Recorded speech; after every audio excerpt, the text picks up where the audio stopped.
I am going to show you now how to do nice charts out of your subtotals so you can compare the different parks to the other, or the different SA2s to the other.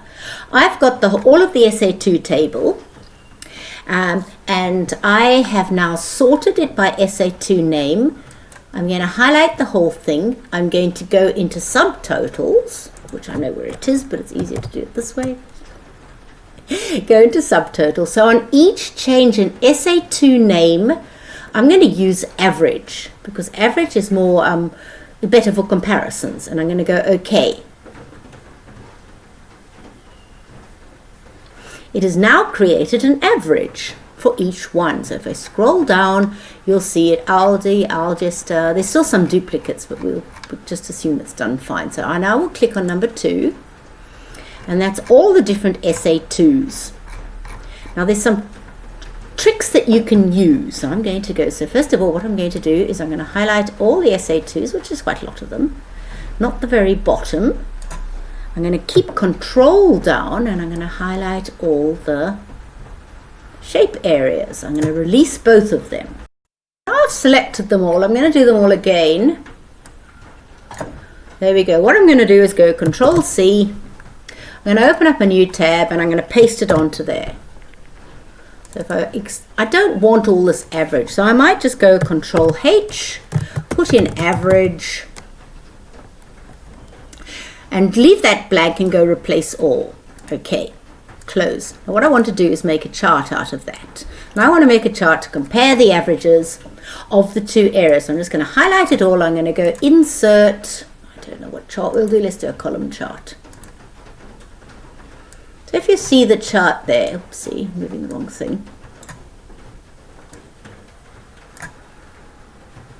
You can change the stuff in the chart, obviously.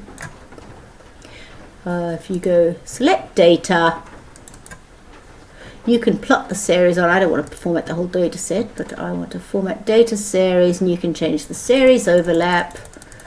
You can change the gap width, which I want is about 50.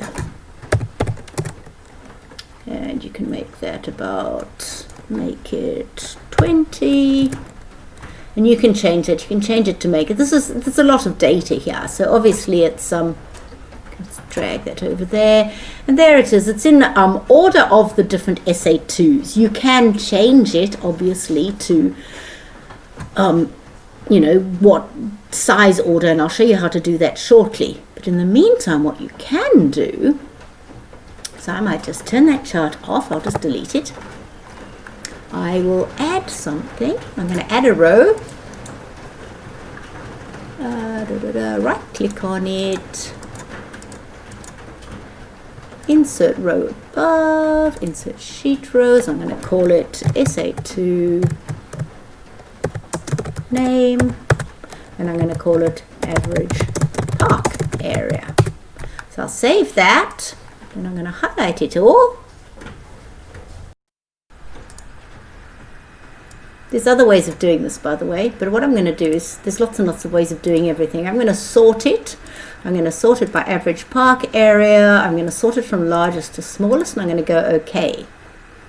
Then what I'm going to do is I'm going to go Insert, make it a line chart.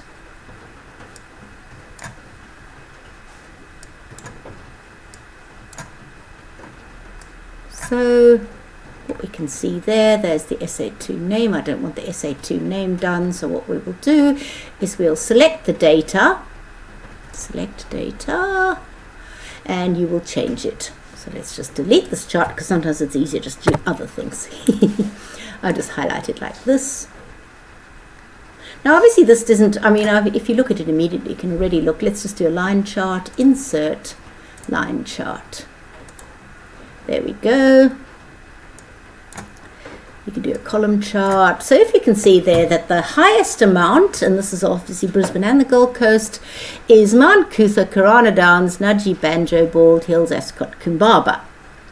And that immediately you will know that Mount Cootha is probably not that suitable, because it's Mount Cootha, and the lowest is Biggar Waters. But it's really good, just sort of basic data to